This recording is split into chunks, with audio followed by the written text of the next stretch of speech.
Plastic బౌల్లో పెట్టి stove on చేస్తే ఏమవుతుందంటే పోతుంది. అందుకని మనల్ని ప్రొటెక్ట్ చేసేది ఒకటి ఉంటే దాని లోపల మనం ఎన్ని తమాషాలైనా చేయొచ్చు. కాబట్టి ఇస్కాన్ వాళ్ళ భక్తి మార్గం మంచిది, ఎందుకంటే వాళ్ళకు చెప్పిన అసలు శ్రీల ప్రభుపాద ఎవరైతే ఉన్నారో ఆయన భక్తి మార్గాన్ని చెప్పాడు, సేవని చెప్పాడు. అందుకే వాళ్ళు అన్నదానాలు ఇవన్నీ చేస్తుంటారు. మన ₹5 భోజన పథకం కూడా ఇస్కాన్ది అనే విషయం చాలామందికి తెలియదు. ఎవరు ముఖ్యమంత్రి పేరు వాళ్ళు చెప్పుకొని తిరుగుతుంటారు మన దగ్గర.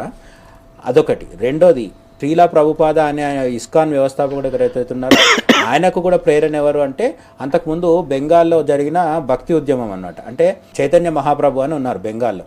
ఆయన పూర్తి కృష్ణ భక్తుడు, ఆయనది పూర్తి భక్తి మార్గం అన్నమాట. మీరాబాయి ఎట్లనో ఆయన కూడా చైతన్య మహాప్రభు కూడా కృష్ణ భక్తుడు. ఆయన చెప్పిన భక్తి మార్గాన్ని తీసుకొని ఇస్కాన్ ఏర్పడింది. వాళ్ళ నడిచే పద్ధతిలో నాకు ఎటువంటి ఇది లేదు, కానీ భగవద్గీతను అర్థం చేసుకోవడంలో మాత్రం ఇస్కాన్తో సహా మనమందరం కూడా చేస్తున్న తప్పు ఏంటంటే భగవద్గీత కేవలం